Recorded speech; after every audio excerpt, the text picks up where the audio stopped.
Now R1, the game already gets complicated right here. Your regular attack. R1 is your regular attack. Simple enough, you just press it. But the thing you got to notice is it's actually pretty slow. Your guy pulls his arm back and then he swings. And for Call of Duty, Battlefield, Halo players, you're used to as soon as you press the button, it shoots your gun. So already you got to start to think about this game's all about timing. Now we got R2, which is a strong attack. And again, this attack is even slower. So basically in this game, every time you do something, you got to press it kind of in advance. R3 is our target lock and release. So this is, again, if you're like a Call of Duty player or something, this messes you up a lot. Normally when you get into a gunfight, you see your guy, you aim down sights, and then you start to shoot and you back up. But if you notice, what happens when I press down on the left stick, it actually turns my guy around. And so a lot of times you'll turn your back on an enemy and then he'll hit you. So what you want to do is you press in on the right analog stick and you'll see that white dot right there, right?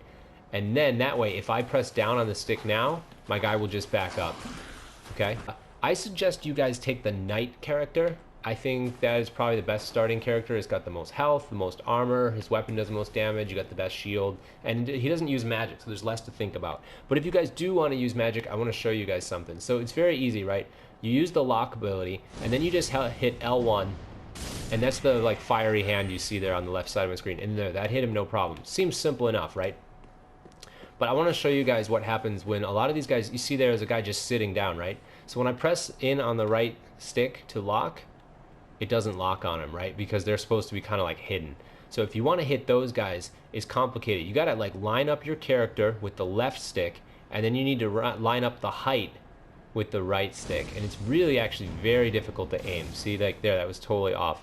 So if you do want to hit those guys like that, if you want to hit them and you're not hitting them, that is why you're not hitting them, because you're not locked on, right? So that's how the lock works, guys. So left analog stick plus R1 to kick. So here I am, I'm holding left analog stick, I press R1, it doesn't kick, it swings. So the way they explained it is a little bit confusing. Now when they explained the roll, they said if you're holding left analog stick and then you press X, you'll roll. Now that's correct. And if you're also standing still and you press X in a direction, you will also roll. But for the kick, you need to press them at the same time. You can't be running and then hit it because you'll just swing. So you need to press a direction on the left stick and then press R1 at the same time like that, and that's what will get you to kick. So we're going to hold down X to run.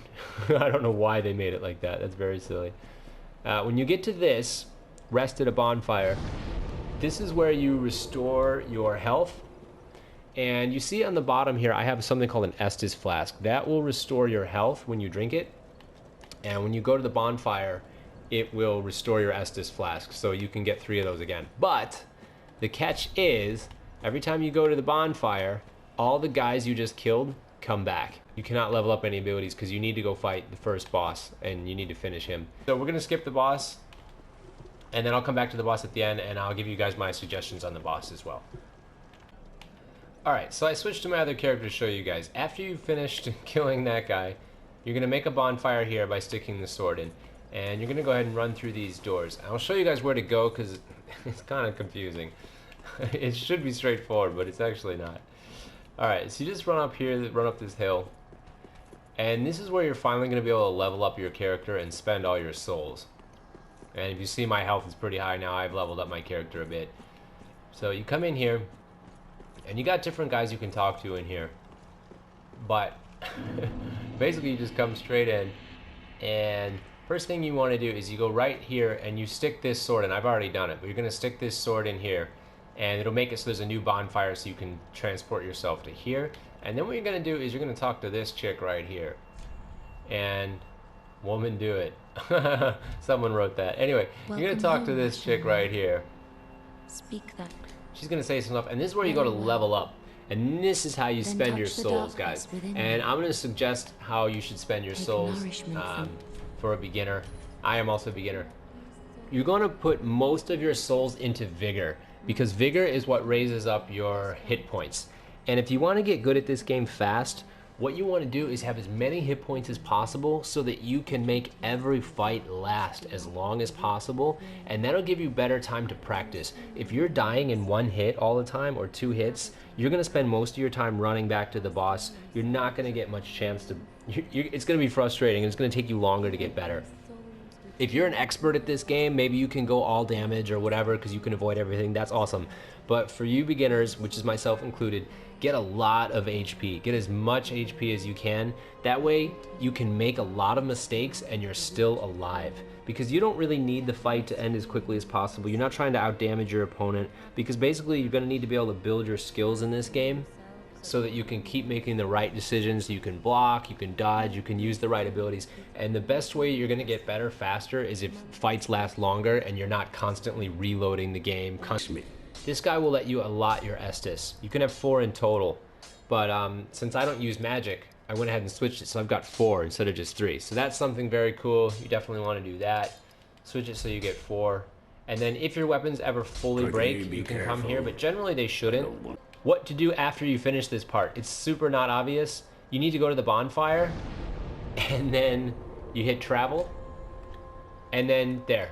It just goes you to your next location. So you go to the high wall of Lothric. That's the next place you need to go. So this is the first boss fight right here, and when you play this game, you're gonna die a lot. You guys probably know that already, and when you die, you're gonna drop all your souls. Now you see that little green ball down there on the floor? That is my souls. That's all the souls I had before. Now if I die again before I pick that up, I lose all the souls I gathered. So you need to make your way over there, pick up those souls, even if you get smacked around, and that'll retrieve your souls back to where you were. So that's the first thing you want to do when you start your boss fight, because most of the time you're not going to kill the boss on the first hit. Now let me tell you guys my strategy for improving at this game. Now you guys might think this is crazy, but I absolutely think this is the best way to improve at this game, is when you do this first boss fight, don't kill the boss. Don't kill the boss, guys. Actually, I know that sounds crazy, but what I suggest if you want to improve at this game quickly is make sure that you can fight that boss to the point where you can beat him 10 times in a row without hardly losing any life before you actually clear the boss. So what I would suggest is when you get the boss down to like almost no life, stop hitting him. Just keep dodging his attacks, keep like learning his patterns, because every boss in this game is going to have their own patterns. They're going to have stuff you're going to have to learn, and it's going to get harder and harder and harder. So if you beat a boss and you just barely beat it and you move on to the next one, it's going to be that much more difficult for you to improve and to advance to the next section of the game. And then just keep dodging, keep learning his patterns, keep improving your skills, because the main thing that's going to determine how well you do in this game, and probably how much you enjoy this game, is your skill, your ability to read the opponent and make the right decision.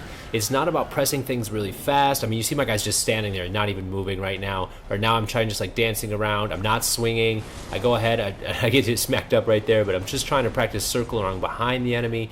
And this is really what's going to help you improve the fastest at this game.